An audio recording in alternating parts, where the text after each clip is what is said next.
You know, I had the ultimate Jewish grandmother. But she was a bit of a dichotomy.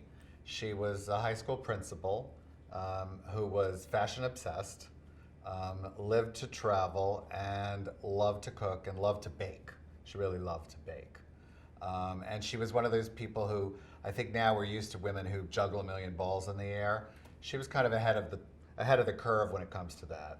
And one of the things that I always remembered when I was a kid that she made was this fabulous pineapple upside down cake.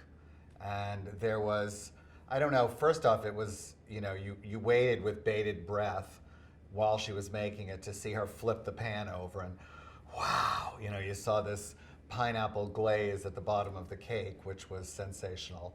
And it smelled great, tasted even better.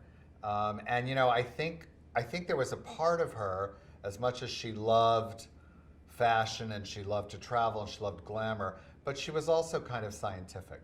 So I think that she liked the alchemy of baking, that you started with these dry ingredients that actually, if you looked at it and you didn't know any better, you'd think, does this make sense together?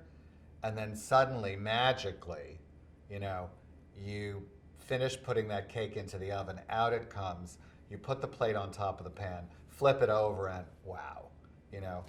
And it's funny, whenever I make it, to me, it just takes me back to my childhood. I made it with Martha Stewart on her show, which was riotous. You certainly are nervous cooking with Martha.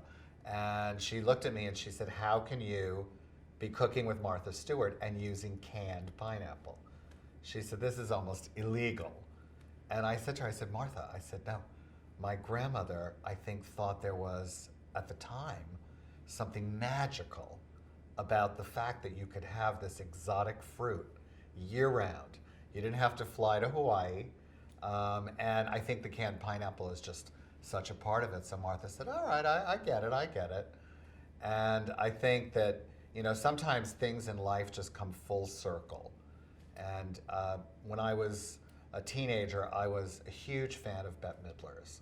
And I think, I don't know, I started seeing her in concert when I was probably 13 or 14. And then later we became very good friends. And I knew that she had grown up in Hawaii, but what I did not know was that she had worked in the Dole pineapple factory in the plant. She was actually on the assembly line when she was a teenager. So I kind of think that maybe in life things come full circle.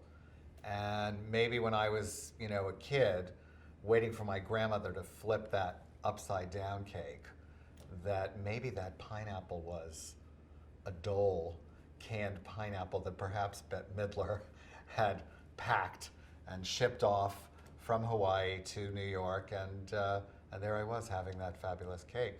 So today, it's like Proust for me, It's my Madeleine. I love it.